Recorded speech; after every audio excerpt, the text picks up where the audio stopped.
The government can do whatever they want to whoever they want, whenever they want, wherever they want. We fought them. We spent $1 million of our own money, and I'm sitting in, this multiple $1 million neighborhood in Newport. I'm facing a mountain of bills that are just a couple of weeks away with like nothing, like no income, no backstop. And I'm just crying my eyes out. And quite frankly, I started to think like, maybe they'll be better without me. Like I got $8 million in insurance. Like maybe they'll be better without me.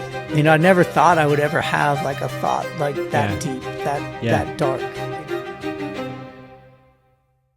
Welcome back, fam, to another episode of the Profitable Chiro Network. I have my man, Nick Long, in the building. Nick has done like a million things in the business world, and I have no idea. I have no plan for this conversation except for to say thank you for being here. And I'm stoked on what we're going to talk about because you have a ton of business acumen. You have a close relationship with God. You have an amazing family. You're insanely generous. Talk about a well-rounded individual who knows how to enjoy life at the fullest and grind. I think you're the man who has it all. Well, thank you. Can I just package you up and carry you everywhere? Yeah, I bro, go? let's go. I'll introduce you everywhere. You just walk in and you do that everywhere I go, and then it'll be like, mic drop. That's all I need. That's it, man. Sign up in the back. Yep, exactly. So, credit card machine is in the back. If you want to sign up, just go see Nick and the team, and they'll take care of you. Right. So, dude, thank you for being here. You're welcome, man. Happy to support you. I mean, I love what you represent. I love the practice. I'm a patient of the practice. Yeah, client. Yeah, for sure. Big believer in you and what you do. Yeah. So, dude, let's just jump into give me kind of your journey in business. So for the show, mostly for Chiros, we have a lot of the public that listens to. Sometimes we talk about the brain. I've been kind of going on a rabbit hole of just doing like more business stuff right now. So man, wherever you want to start off is like, give me the journey of like, what are you up to today? Give me I'm going to ask you some of the hard questions. Yeah. Because I know you've had some big stuff, and then like I can't remember, FTC maybe. Yeah. Yeah. And we can go there. We don't have to go too dark, but I just like to let people know that you have a history, and sometimes you got to go through some really hard stuff in order to be super successful. Yeah, you got to go through hell in order to experience heaven sometimes. So, yeah, I mean, I'm glad that Chiros are listening to this, and I hope the Chiros are listening to this not just from like being a practitioner, but also like understanding that they're a professional and they're running a business too. I think, and I've done some work with Chiros, a couple recently actually, and I think that the business practice gets lost in the actual like care of the patient. Yeah, 100%. And you got to make money, because if you're not making money, like you can't provide from a level of abundance. Yep. And you're not gonna. That energy will transfer like into the healing of your patient. Yeah. So you got to like heal the business and then heal the patient. Absolutely. But wow, my journey. It's a wild one. It's funny because I'm at this like reflective point of my life. I just turned 46, and so I kind of feel like I'm at the 50-yard line. Yep. Maybe with your help, I'll get to into the hundreds. But so I've been in this very reflective and very appreciative state of my life, and just what I've actually done. I don't think we take enough time to zoom out and really look at like the journey that has landed us in our current place. Yeah. And so just like backstory quick is 46, but I've been an entrepreneur for 26 of the 46 years. That is wild to me. It's wild. I'm jealous, bro. Literally have not had a W-2 income in, probably longer than that, but certainly for 26 years. Started my first LLC at 19 years old. I guess if you you say the quintessential entrepreneur. I had the paper route. I had the lawn mowing business. I was washing neighbor cars. So always had a knack for wanting to have my own enterprise, but like officially formed my first LLC at 19 years old in like 1999, 2000 era. And, have built multiple 8-figure businesses. I've sold 4 of those businesses. I've certainly burned, a handful of businesses straight to the ground. But I feel like all of that has led to like who I am and where I am now, not just in the way of like, stacking those experiences, but like for what I'm actually doing now, which is helping entrepreneurs build like real enterprise value in their business, not to be like a slave in their business for 20, 30 years, and then, to close the doors or just sell it for some mediocre Nothing, price, yeah. like to actually build what I call a bank. Yeah. And something that pays them like upfront today and something that can bank them for the rest of their days. So good. Yeah. Yeah. And it's just been a wild journey. And I like lately I've just been like really sitting still and like listening to God and finding a deep level of appreciation for like the broken road, you know, that has like tested me, forged me, and qualified me to do the very thing that I'm doing. Yeah, no doubt. Yeah. So give me some of the, you mentioned burning, and not that I want to talk about the negative, but I feel like you even said it earlier, dude, it's something about, and I've thought about this a lot. So I think about shepherds will take their sheep up into the mountaintops, right? Mm-hmm. And then they bring them back down into the valley. So there's this movement that happens, but the mountaintops are actually more treacherous. Like if you think of climbing Everest, like the base is safer than when you get closer to the top. And I know you mentioned them, like you're almost to that point, right? In your new biz. So give me what have you kind of learned from, and you can get into the stories if you want to, but what have you learned from the burning part that you can be grateful for? Because I think a lot of times, dude, especially if you're a new entrepreneur, it kind of feels like you're just getting kicked in the teeth all the time. And those are actually what I'm starting to realize too, just a couple years younger than you, is that those are the things that really shape you. And so God can trust you with whatever the thing is. Yeah. Like my example of that is I had a 6-figure tax bill this year and I was frustrated by it, but I was walking and praying, and there's this house that Heather and I just absolutely love up here. And God was like, how could I trust you? He's like, if one tax bill one time this year breaks you, he's like, how could I trust you to do that 12 times in a year? Right. Because that's what it's going to take to have what you want to build. So for you, man, break down dude, here's kind of the lessons that I've learned from burning, and then what's it look like, and what can we take away from it? Yeah, I mean, I think you learn more in losses than you do in wins. Yep. And I don't even really believe in losses. I think losses sure. are just like a massive learning opportunity. Yeah. And the L that we always talk about, I got another L. Like really, if you can just shift your mind to I just got an opportunity to learn. Yeah. You'll embrace it, so much more. And I think talking to what you're talking about, these entrepreneurs that feel like they're just getting kicked in the teeth all the time, that's part of the process. A sword doesn't become a sword without first being raw, just useless material. Yeah. And then it's put into the fire, and it's put to the brink of almost disappearing, pulled out of that fire, placed onto the anvil, and hammered over and over again. And then there's only a small point where that sword is put into the water, and it's cooled temporarily, only to go back into the fire. Yep. And this process repeats over and over again. And then we become the sword, this weapon that could be very useful. And I think that's how we are as entrepreneurs. And I think a lot of entrepreneurs have this fake, not a false sense of when I do, then I will. When I arrive at whatever, when my practice does $1 million, when I finally make my first $25,000, then I will feel fulfilled. Then I will, fill in the blank. I'll spend more time with my wife. I'll spend more time with my children. And it's not true. Yeah. It's not true. Because all of a sudden that becomes the new normal. Yep. And then you turn and you face the ever, expanding horizon, and now you set your sights on something else. And so I think embracing the moments where it is difficult is the most beautiful thing, because you really get to see the test of who you are. Yeah, no doubt. And I think for me in the burning down, it wasn't because the business failed or the business model wasn't sound. It's because I was lacking. I was burning on the inside. Something was off in my life, whether that was my connection to God, my connection to purpose, my connection to my wife, my connection to my children.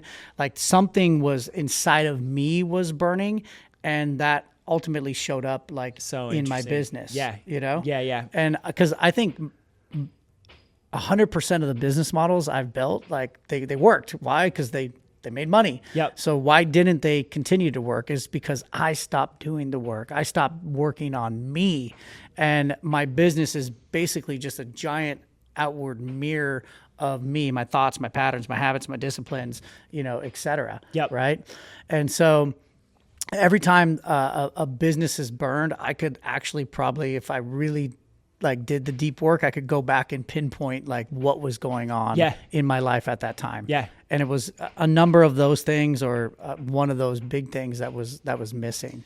So how do you stay on point through all of the hard stuff? Because it's easy to be like this was me back in when I first started practicing, is my thing, I would just eat shitty food. But then I would be tired and I would show up, and then I wondered why people are like, well, I don't want to be around him because he's tired all the time, but I was eating crappy food or alcohol, or dude, it could be a million different things, right? So what's the trick or the secret for you to just stay where all that stuff on the inside continues to burn in a good way? Yeah, I wish there was a magic bullet, and I'd love to tell you that, because all of the personal development I've done, Sure. I just get up and do some burpees and get on bended knee and pray to God, and then just run through the brick wall like a Kool-Aid man. Yep. But that's not the truth, because I'm flesh, I'm human, Yeah. I'm imperfect, I'm unworthy in my own mind at times. And so, I think what I've done is what, a dear friend of ours has taught us is just putting yourself first. Yep. And when I say self, I'm talking a holistic self. I'm talking spending time in prayer. Yeah, absolutely. Spending time in written thought, spending time in meditation, spending time weaponizing this physical vessel that we've been blessed with. Yep. Weaponizing in the form of working out, weaponizing in the form of eating right, drinking tons of water, getting plenty of sleep. And so when I'm not doing that stuff, I'm operating at a fraction of the capacity that I genuinely, truly have. I mean, that's true for all humans, you know? And I also think a big important thing is having brotherhood and fellowship of people that can call you out too. That hey, dude, you're something's off. Yep. What's going on? Talk to me about your wife. Talk to me about what you're eating, and allowing yourself to be held accountable from an outside trusted group of counsel that can redirect you back to your own path. Yeah.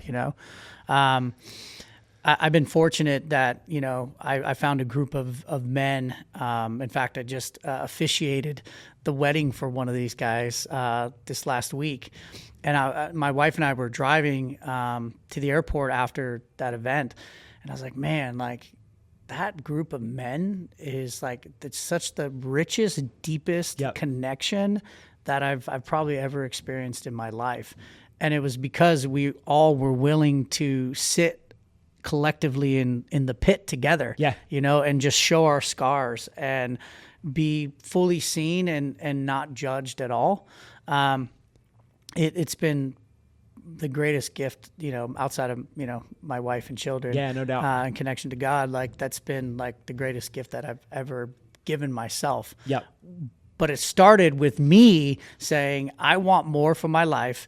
What I'm doing is not working, and I need to figure out a set of tools, a routine, something to take me from this place where I'm burning on the inside and that inferno is transferring to the outside. Yeah. And I need to, like you said, recapture that flame in a positive way and go set the world on fire. Yep. Yeah, for sure. Well, I think part of it, man, is I love getting together with you because you're always positive, but it's it doesn't, we were talking about where your business is at, and I'm like, oh, that's so casual. And you're like, yeah, but bro, there's challenges to it. So it's just that reminder that one, you're not alone in it. And two, it's easy to look at. I think this is one of the places where people really struggle. It's easy to look at from the outside and go oh, it must be nice. Nice, yeah. But you're dude, you have no idea. Right. But when we live like that, where we don't have a brotherhood or a group of men or women that we can connect to and just be hey, real talk, here's what's going on. Yeah.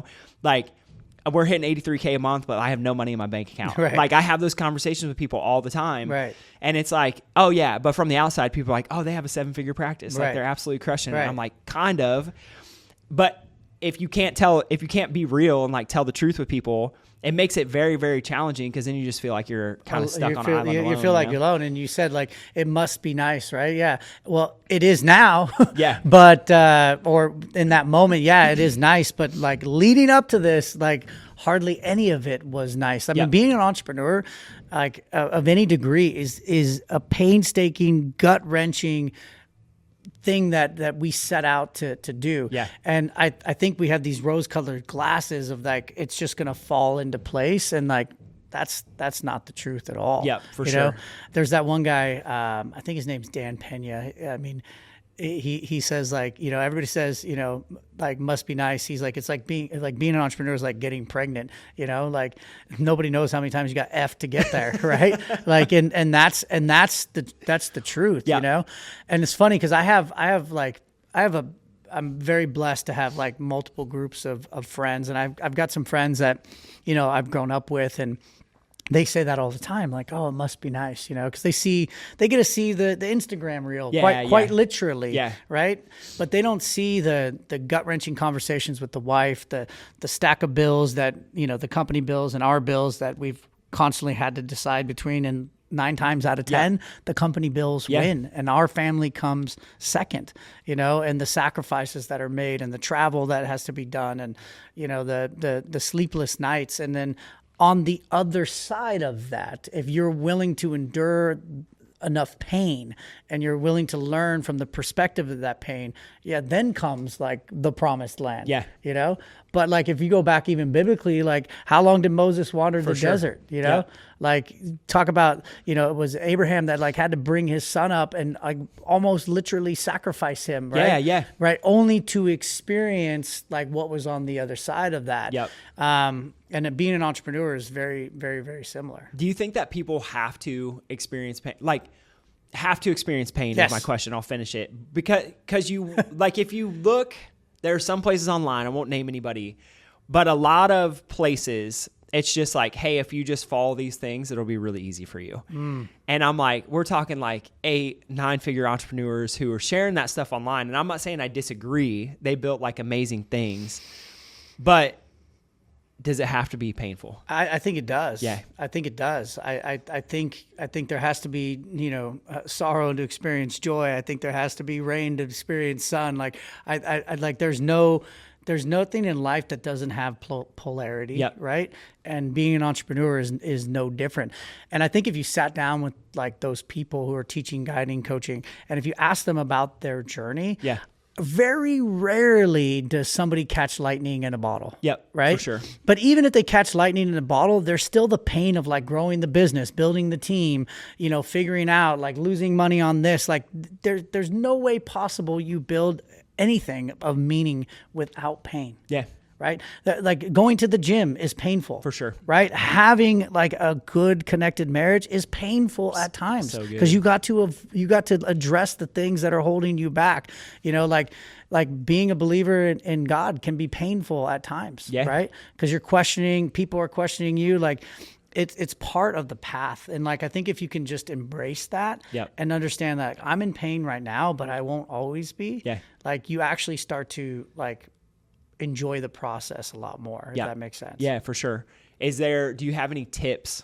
Like this is for me selfishly, bro, of like, how do you enjoy it through the pain? Because some days, like there are some days, I'm sure you have these too, where I'm like, should I just sell this whole thing and just like move to Costa Rica and just work a minimum wage job and surf all the time? I always tell everybody like, if I always tell people like, if I disappear from Instagram, visit your local Costco and I'm going to be greeting you at the door because that job seems infinitely like better at times than the one I have. You know, I work from home a lot, and like the gardener came through the other day and he's just whistling and he's got his leaf blower. He's just whistling, blowing all over the backyard. You know, the dog's chasing him. He's petting the dog. And I'm like, man, that looks really good right now. You know, like I think I should go do that. But I think there's a great perspective called Gaps and Gains, and I think there's actually a book on this. You'll have to look it up. But it's that like as entrepreneurs, as human beings, I think in general, we live in the gap. Yep. The gap of what we don't have, the gap of where we're not, the gap of what we want to be, the gap of our bank account, the gap in the house that we like, and we don't ever like look back and be like, wow, like look how much I've gained. Yeah. Like imagine the in school, you know, doctor you and looking at and going like, hey dude, you're going to have a practice that's doing $1 million a year. For sure. And you might like in your heart, you might like want that, think that, feel that, but you're like, I don't even know what the hell I'm doing right now. Yeah. You know? And by the way, you're going to do that and having children, and you're going to have raving fans of your practice. And like, you know, if like this version of you could go back to that version of you, yeah, like that version of you would be like, dude, I'm freaking proud of you. Yeah. Right. Yeah. And so like, that's the place that, and I don't know if it's just my age or, you know, where I'm at in life, but I've been very like acutely aware of like, you know, the 19-year-old me starting out and the 46-year-old me and the things that I've done, the people I've impacted, you know, the jobs that I've created, you know, the taxes that I've paid. And I'm like, holy crap, man. Like, yep, this is pretty cool. You know? So I think if you can sit down and like just be present, you know, for a moment, and then give yourself permission to look back, like where you've come, to look down at where you are, and then look toward like the unwritten infinite future, then you're like, all right, like, let's keep going. Like, we got this, you know? Yeah. Like nobody did a sit up and got a 6-pack. For sure. Like you gotta like do the work. Yeah. You know? I tell people that all the time, chiropractically. But yeah, I mean, dude, it's cool to sit and listen to you because like we know each other not super well, but well enough. In the past, bro, like I see a change in you too, where it was like, I know that you can grind harder than like anyone. To a detriment. To a detriment. Yeah. But the peace that you have, like sitting here, is something I've never seen from you before. Oh, thank you, man. That gives me the chills. Dude, it's cool because but I hear you say it and it's like, you're like, we're just going to build this thing. We're going to do this and this is the vision and like boom, boom, boom. And you're like, I'm just at this place where I'm like trying to just be present and be grateful for like where we're at right now. Well, and I know, like, I know I'm going to be okay. Yeah. How do I know? I'm here. Yeah. Like, I'm here. Like, I'm married. I got kids. Like, I live in Newport Beach. Like, I'm going to be okay. Yeah. Like, no matter what happens. And I think you're talking about the pain and perspective that comes with pain is that I went through like one of the hardest things that I think that any entrepreneur could go through. Yep. And I'm still here. And I'm not just surviving, like I'm thriving. Yeah. You know? And I actually like now that at the time when I was going through that, like it was dark. Like, I mean, really dark. And now like I wear it as a badge of honor.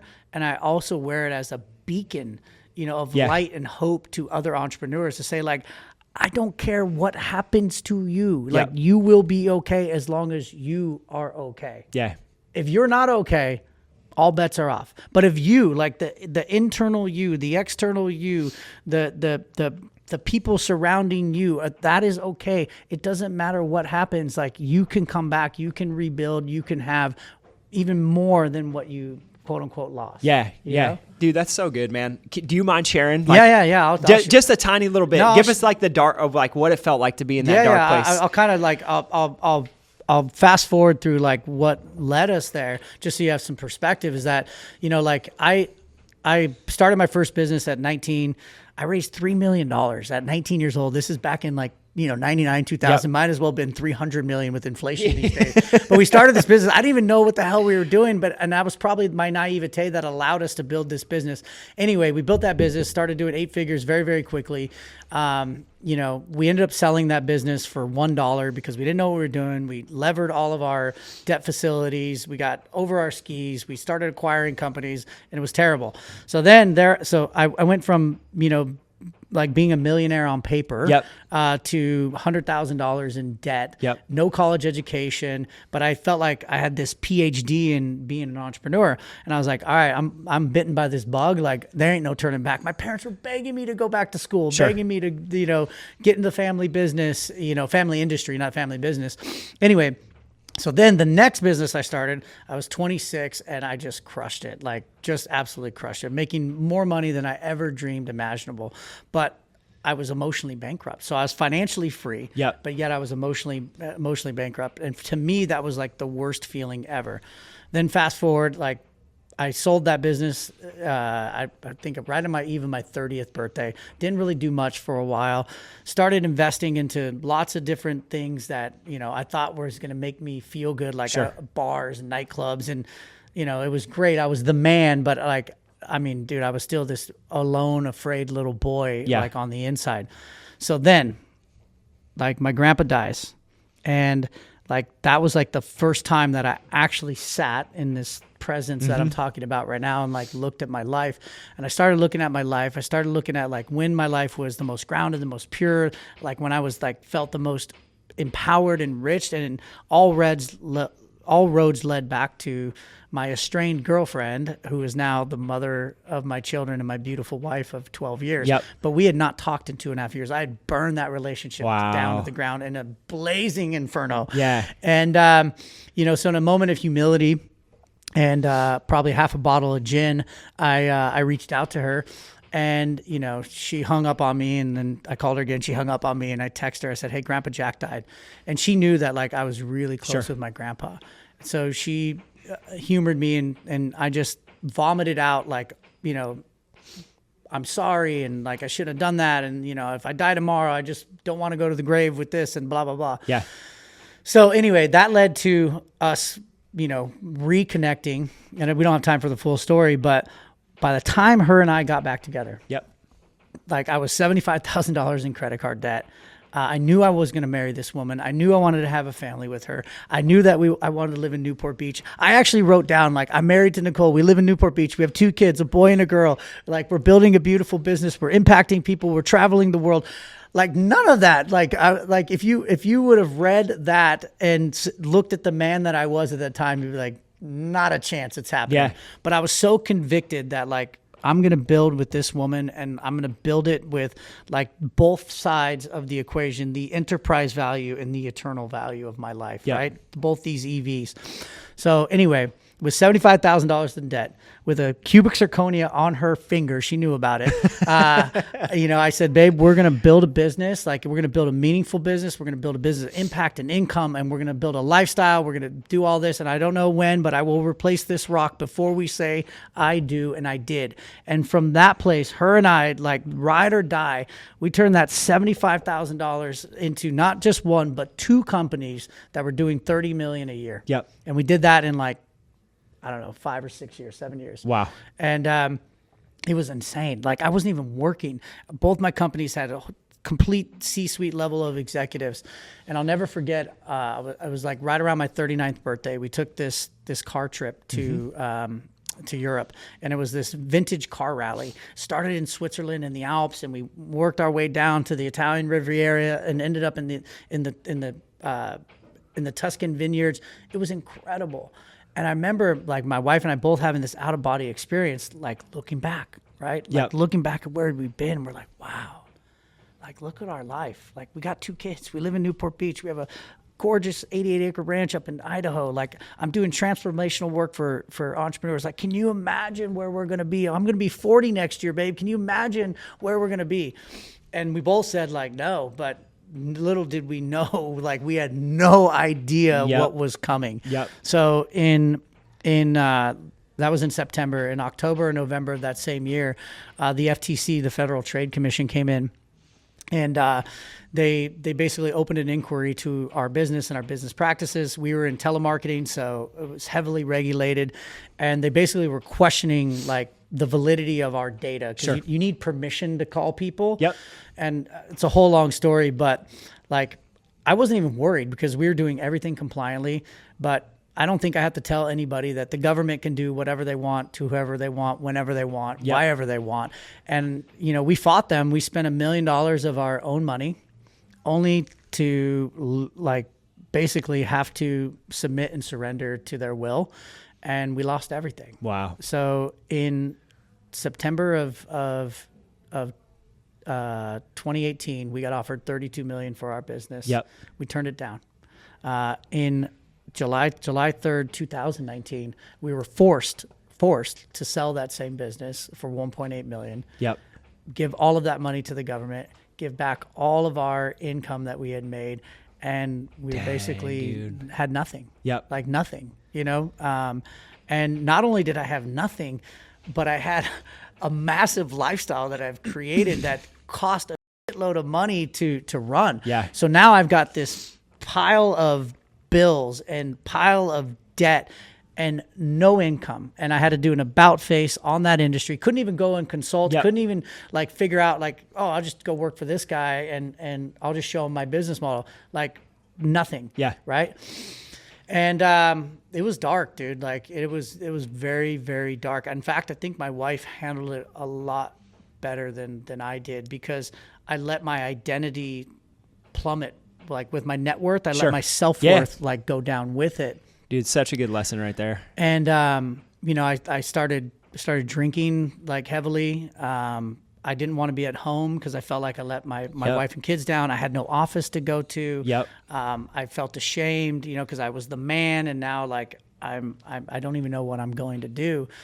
And it was actually a beautiful but painful like moment and realization. I actually reached out to a friend, someone that I trust, the brotherhood that we're talking about. And I'm in my car. I'm in my Porsche, right? And I'm sitting in, you know, this multiple $1 million neighborhood in Newport. I'm facing a mountain of bills that are just a couple of weeks away with like nothing, like no income, no backstop. And I'm just crying my eyes out. And you know, quite frankly, like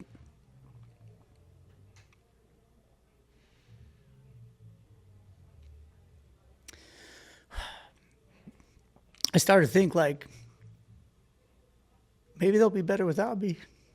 Like I got 8 million in insurance or 10 million, whatever it was. Like maybe they'll be better without me. You know, like I can't do this. Like, and you know, I never thought I would ever have like a thought like that deep, that dark. You know, and it was like it's, you know, bubbling up right now. And I talked to this guy and he's like, dude, like, what's the matter with you? And I'm like, what are you talking about, dude? I just gave you the whole story of what's a matter with me. Yeah. The short answer is a lot is a matter with me, you know? And he's like, no, man, like, seriously, like, what, like, where the did you go? I'm like, what are you talking about? You know? And I was like, dude, did you not listen to what I just said? I lost this, I lost that. He's like, everything you just described was like monetary and meaningless. He's like, can I help you get some perspective here? Yeah. And I was like, please, like, I'm desperate. You know, he's like, did they take Nicole, your wife? And I said, no. He's like, did they take Nevin and Noah, your kids? I said, no. He said, did they take your salvation? I said, no. He said, did they take the man, the mindset, the skill set, the Rolodex, the personal development that built it all in the first place? And I said, no. Like, and he's like, well, you could have fooled me on all of that by the way you're acting. Like, you are looking at all the things that you quote unquote lost, and you're not looking at any of the things that you gained. Wow. And he's like, where's that guy? Where did you go? And I was like, I mean, and it just hit me like right between the eyes. Cause like, then I look back and I'm like, dude, I've done this before. Yep. Like I've done this before, and now I'm 20 years smarter. I'm 20 years more connected. I'm 20 years, you know, like better at understanding myself, my shortcomings, my, you know, my windfalls, etc. And dude, I just got to work, and I literally didn't know, like, it's not like I got off the phone and I was like, beautiful mind on a whiteboard, and it was like, I got the answers to the universe. I was like, I just know that, like, if I believe in myself, if I believe in God, if I stay rooted in my wife and my kids, like, I will figure this out. Yeah. And dude, we didn't hit rock bottom. We skipped off that bitch. Like, we like literally like didn't take my kids out of private school. You know, like we did have to sell, you know, some assets. Yeah. We unfortunately sold the ranch up in Idaho. Yep. Which was, I love that place. Gosh, but I'll have one back again. And I just like literally like it just like miracles, quote unquote, just kept happening. Yeah. Right. Like I would be 10K short, like on paying the bills. And I got a random call from a guy that like was listening to my podcast, you know, and he's like, dude, can you coach me? And I'm like, yeah. He's like, how much? I'm like, 10 grand. And he's like, done. I'm like, oh, and I would come in and like crying to Nicole, like, all right, we're good for another 30 days, you know? Yeah. And you know, again, my wife was like, kind of like, okay, like, you know, it did take a toll on us, and it did take a toll on our marriage at times. But like little things like that were so big and meaningful just kept happening and kept aligning.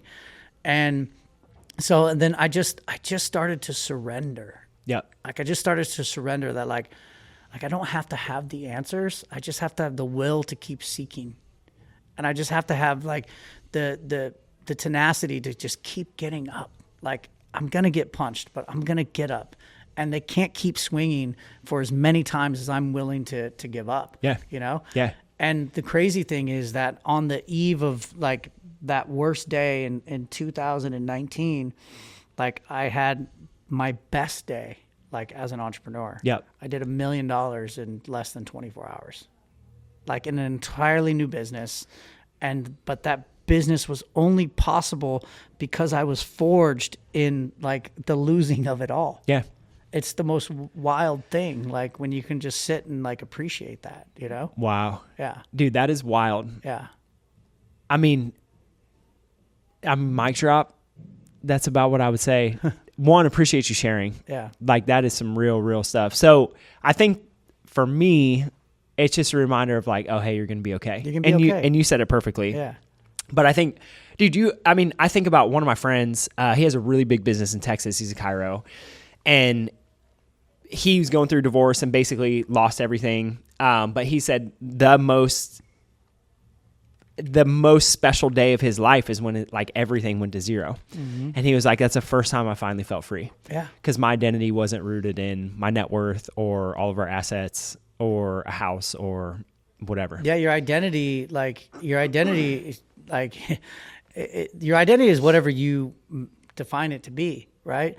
And at the end of the day, if you realize that how fleeting life is, yep. and that like any of this stuff, the watches, the cars, the bank accounts, all of this is going to stay here. Yep. You know, so like really defining like what do you want to live for, and what do you want to leave behind? And I believe that there's two buckets of wealth. And a lot of us get really hung up on this one because that's what society tells us we need. Sure. That's the digits and decimal points. Like, yep. Where do you live? What do you drive? What do you do? How do you travel? What do you like all of those things. But like the real well of wealth that's infinitely deep is the DNA. Yeah. Right? So you have the digits and decimal points, and you have the DNA. And this is like who you are, who you impact, like what people will say about you. No one will be like, the reason I really like Dr. Daniels because he had a really cool watch. You know, they're like, no, I really like Dr. Daniels because he would have given me that watch if I would have asked. Right? Like that's the difference. Right? Yeah. And so, you know, what I'm helping entrepreneurs do now is like really getting clear on like what I'm in the exit business, right? Of helping entrepreneurs exit their business and whatever that means to them. But really I get them to focus on the big exit. Yep. Like the one thing that you and I have in common is we're both going to die. Yep. 100%. Like it's God's great mystery as to when, you know? And so just live your life like by design. Yeah. Because you don't know when that day is coming, but you can impact like what you leave and the legacy that you have. And the monetary bucket is a part of it, but it's a part of it. Yeah. It's not the part of it. You know what I mean? Yeah. So, and I think I had to have lost everything monetarily to realize the real material value of my life and what I had. Because I think had I accepted that 32 million, you know, which by the way went to 200 million because it was stock deal. I don't know if I would be doing what I'm doing. Sure. And I don't know, like, if I would have appreciated like I will now. Yeah. Like when it inevitably comes back. Yeah. You know.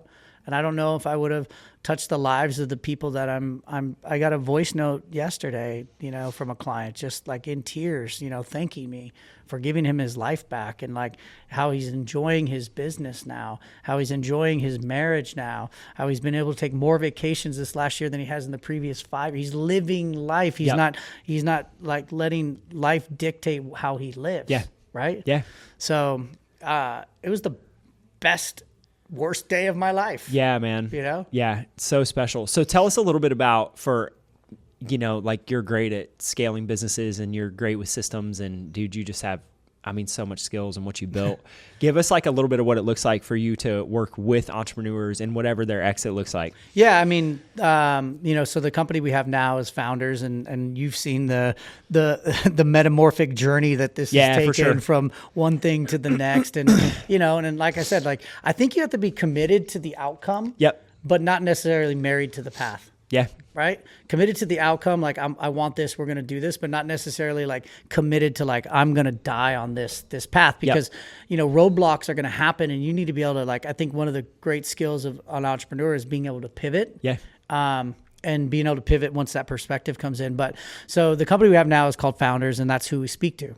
Founder-led organizations, your organization, the people that are listening to the organization, like organizations that the founder is still very much involved, but the founder finds themselves probably involved in too much. Like they're wearing multiple hats, they're hitting glass ceilings, and they're not really scaling systems. They're not really scaling teams. And so ultimately what we help them do is design their dream exit, which could be selling their business, could be handing it off to the next generation. And it could be as simple as, exiting the day-to-day and having this as an annuity while they go live their life. We do preach and teach that, like, one way to really create generational wealth is to build the business and exit fully, like to private equity or to a strategic buyer. But like literally we have 3 pillars to our business, and we always start with the first. We start with the businessman or woman. Then we get them to look at the exit promised land. And then right in the middle is the business plan. So you have to know who you are.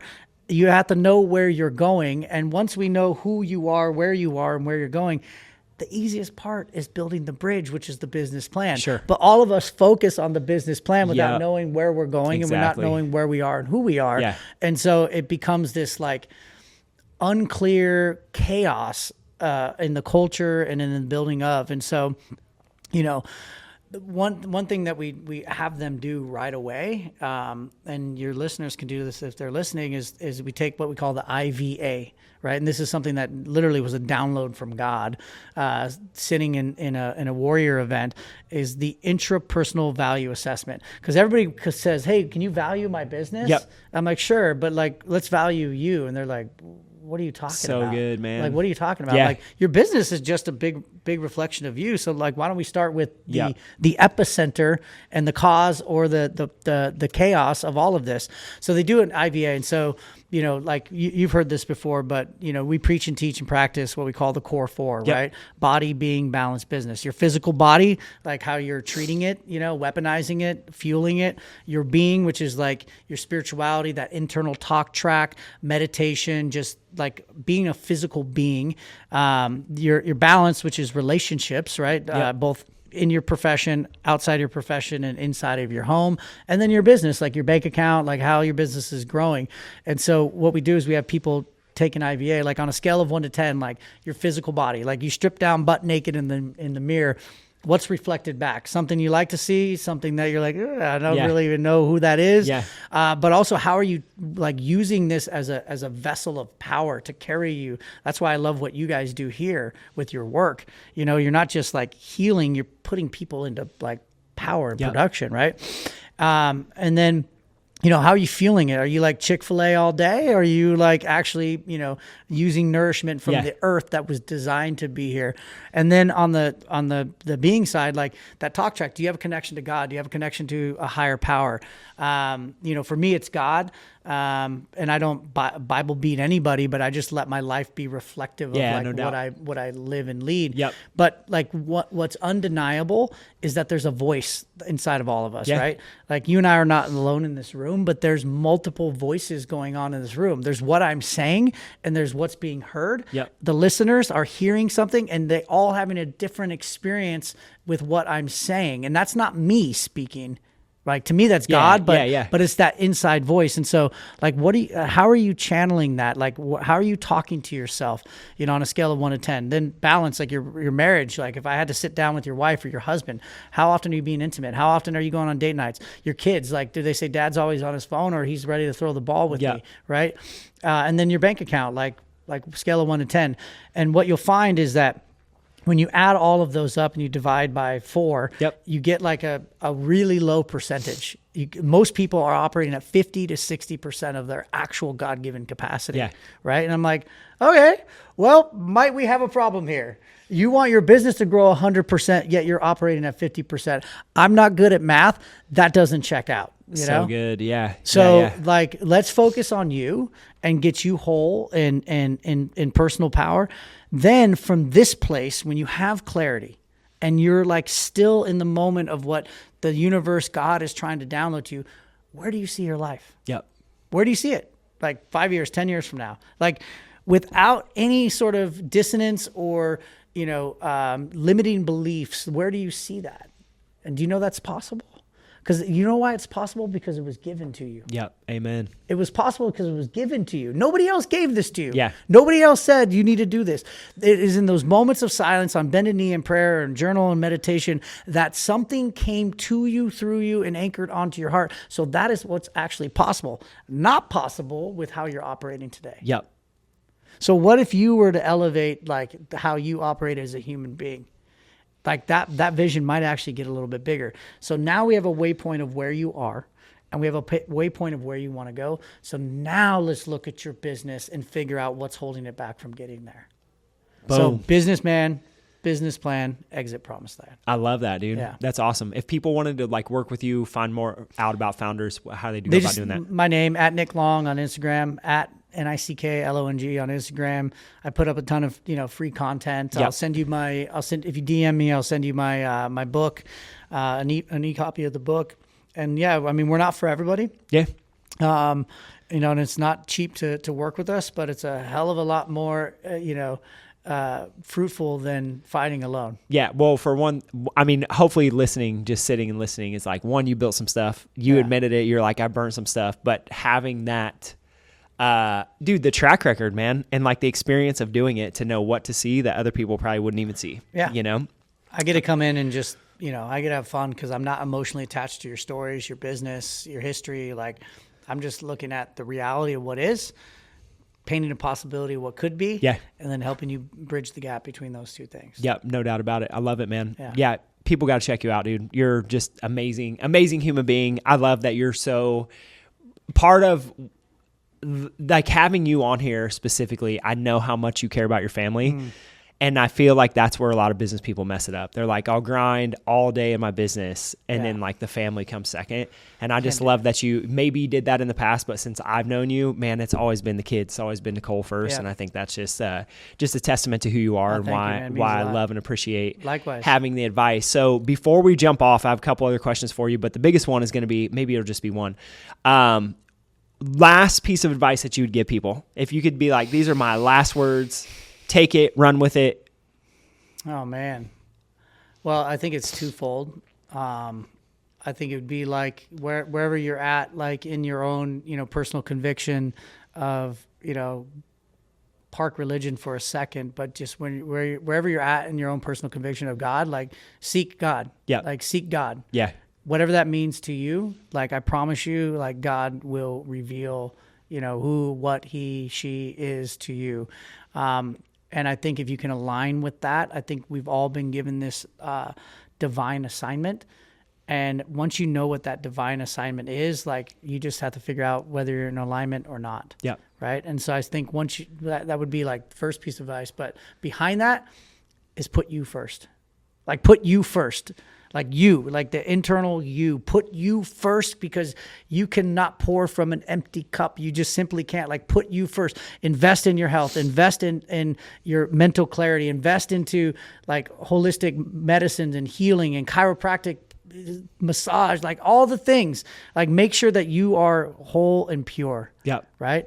And invest into your mindset, invest into masterminds, invest into mentorship, invest into coaches, invest into relationships, but do it from this like selfish, self-serving, perspective that you can be as selfless with your life. The more selfish you are, the more selfless you can become. Boom. I love it, man. Yeah. Anything else before we wrap it up? No, dude, epic. I love you. You've been like my kids love coming here. It's always such a wonderful family experience. I think the thing that I love the most about this particular practice is like the open concept. Yep. And it's like you come here, it's just like you're hanging out with family. You're That's- laughing. Yeah. You're having a good time. I'm watching you try to shoot 3-pointers, always missing.